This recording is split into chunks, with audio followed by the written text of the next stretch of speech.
샬롬. 오늘도 하나님의 말씀을 하루를 시작하신 여러분들에게 하나님의 은혜와 평강이 충만하게 넘치시기를 간절히 축복합니다. 우리는 인간이기 때문에 낙심할 때가 많이 있습니다. 생각하는 것처럼 일이 진행되지 않을 때, 그리고 나의 연약함을 깨달을 때입니다. 어찌할 바를 몰라 주눅들 수도 있고, 그저 아무런 생각 없이, 아무런 소망 없이 비참하게 흐느낄 때도 있습니다. 오늘 본문의 모세도 그러했죠.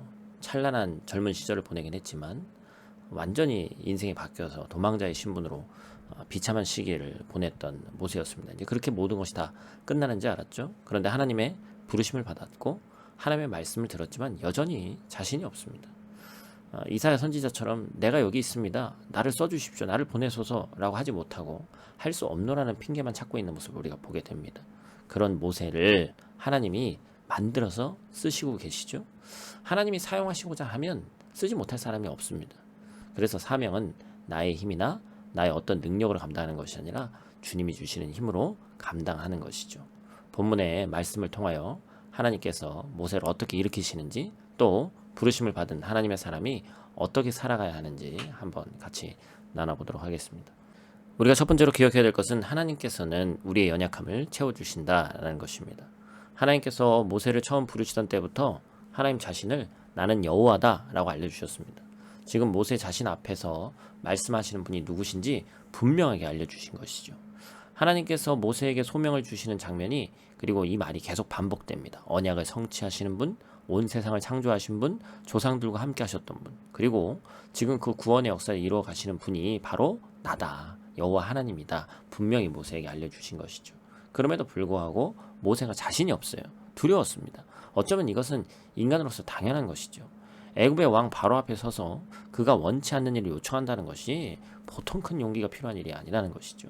그리고 이스라엘의 지도자가 된다는 것도 부담입니다. 이것은 겸손을 넘어 진정한 두려움이었을 거예요.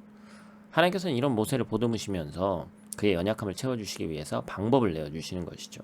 본문 7장 1절 이하에 있는 말씀이죠. 여호와께서 모세에게 이르시되 볼지어다 내가 너를 바로에게 신같이 되게 하였은즉 내 형 아론은 내 대언자가 되리니.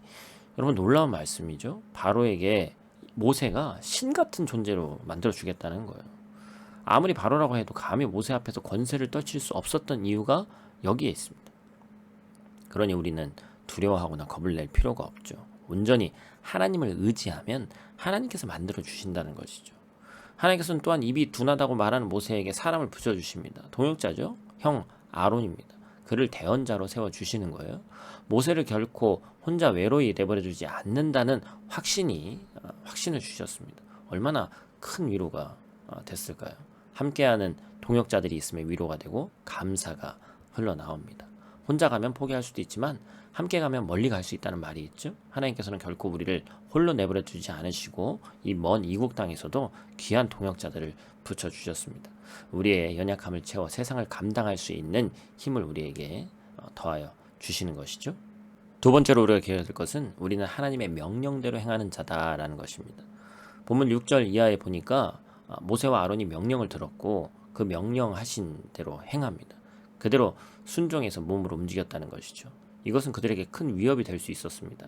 바로왕 앞에 선다는 것 자체가 큰 모험이죠. 바로에게 선물을 주는 것도 아니고 그에게 있는 것을 빼앗아 가려는 것입니다.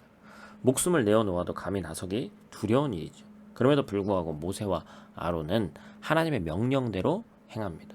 여기에는 그 어떤 계산도 없어요. 그냥 하나님이 시키셨으니까 하는 겁니다. 근데 오늘 우리의 모습은 어떻습니까?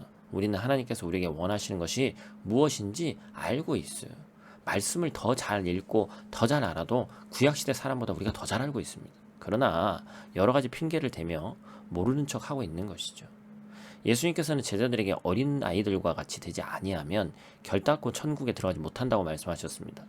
어린 아이와 같이 된다는 것은 순수한 믿음이에요. 하나님의 말씀 앞에 내 경험, 내 계산 이런 게 중요한 게 아닙니다. 명령하셨기 때문에 행하는 자가 되는 것이죠. 하나님의 명령대로 행하면은 나이도 중요하지 않습니다. 우리가 말씀 이하에 보니까 모세의 나이가 80세, 아론의 나이가 83세였다고 얘기합니다. 당시 평균 연령을 계산해보지 않고 현대의 기준으로 생각해봐도 결코 적지 않은 많은 나이죠. 모세와 아론은 나이가 많아서 기력이 쇠하였다고 핑계하지 않았습니다. 하나님의 명령을 행하면은 그 어떤 장애물도 있을 수 없다라는 것이죠.